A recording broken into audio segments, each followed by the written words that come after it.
shall we?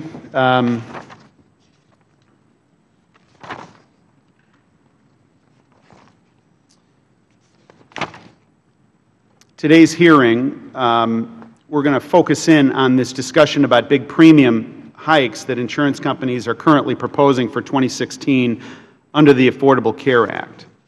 For 5 years, the administration has insisted that the law would reduce health care costs. The President said that we can cut the average family's premium by $2,500 a year, and yet the nonpartisan fact-checker PolitiFact called that a broken promise. President Obama pledged that insurance premiums would go down, and yet the Washington Post fact-checker rated that as 3 Pinocchios. And in fact, we're 5 years in, the health insurance costs under Obamacare aren't going down, they're going up. Now, under the House rules, the subcommittee's job is to evaluate the application, execution, and effectiveness of federal laws, and today we're going to do that.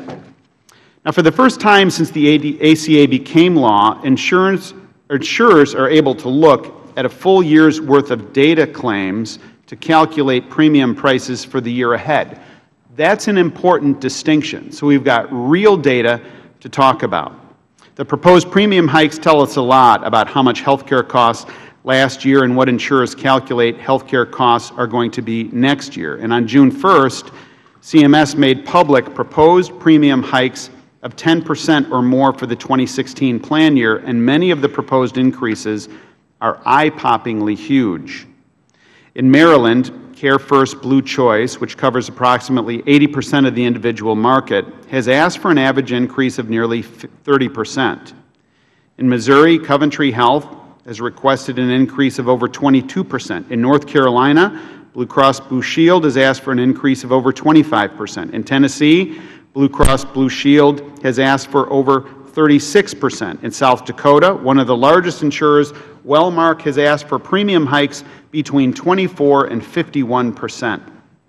It's noteworthy that in many states, the largest insurers are also the ones proposing the biggest increases, which is especially troubling if you think about it, because they've got the most data and are likely the most accurate. We could go on, but there are a number of these prices have real consequences in the lives of real people. In other words, this isn't just about insurance commissioners and scholars. This is about what people are actually paying, and they're paying this in the context of a false narrative. And the false narrative, in my opinion, was this is going to be great, your costs are going to come down, and you're going to love it. So here's a question. How many of Representative Noem's constituents in South Dakota have gotten a 50% wage increase? I would venture very, very few in order to pay for those. Now, to be fair, these are just proposals. Nothing's been finalized yet. In 36 states, state insurance authorities must approve the increases, and often after negotiating with the insurers. But there's a reason that the insurers are asking for such big rate hikes. The Affordable Care Act isn't working to lower costs, it's actually driving them up in many circumstances.